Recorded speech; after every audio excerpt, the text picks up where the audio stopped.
喂，加拿大，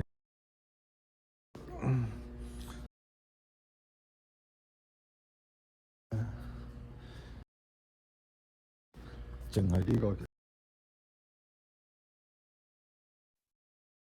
叫做咩石金啊，即係印度啊呢啲地方先車衫喎。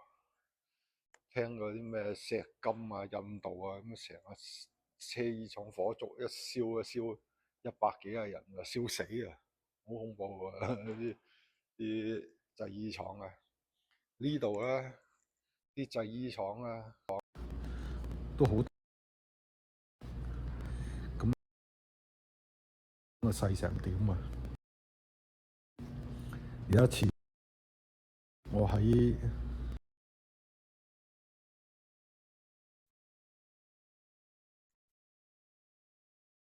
嗰間叫咩 Canadian Tire 電器啊、電視，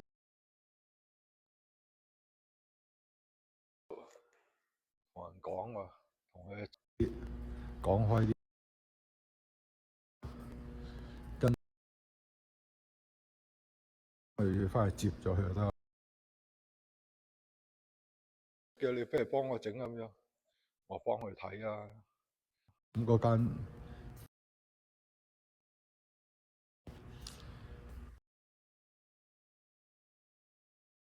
靠雲嘅附近嘅啫，車程咧5分鐘到，咁唔怪得佢嗰間就揾啦。咁我去到佢屋企，佢叫我落去啊，幫我睇下啲線點駁啊咁樣。哇！有4部衣，有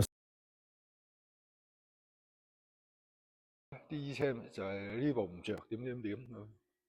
哇！我話你俾我睇下，左度右度掹下啲線，因為個頂佢就係用啲 open ceiling 嘅，即係2乘4尺一塊 ceiling tile 嗰啲天花紙擋一擋咁樣，將塊天花紙托起，拱一拱咁樣，咪漏咗個窿出嚟咯。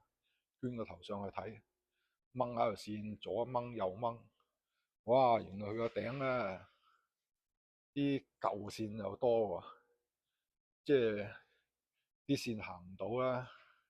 佢上手嗰啲電燈佬咧，就同佢拉嗰啲新線啊，有新線有舊線，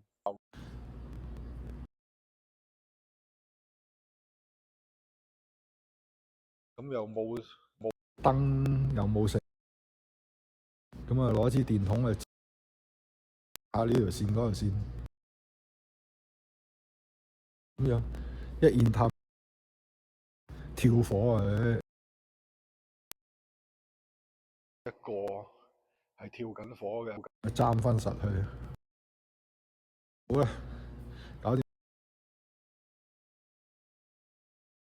啊！唔跳喎咁樣，我哋跳火跳六通，有時一跳啊，咁啊橋收翻你一嚿水啊咁樣，就酒樓食喎，叫啲飯盒翻嚟食㗎，order 埋我食咗飯走人。呢個係一個住家個土庫底，我哋呢度喺台山都叫土庫啊，或者叫做地牢底啊，點都好啊。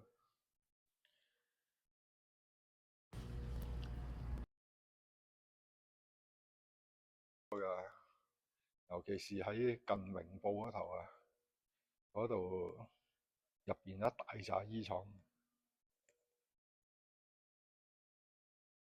嗰啲又係加拿大嘅血汗工廠嚟嘅，其實係。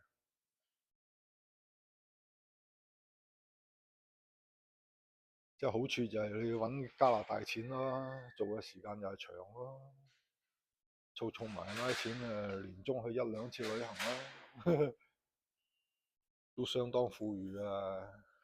但係做得辛苦嘅，成日低頭一族，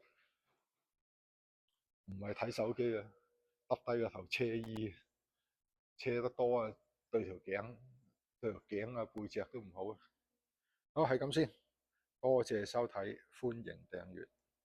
呢個係用支咪嚟錄音嘅，錄得點樣話聲咧？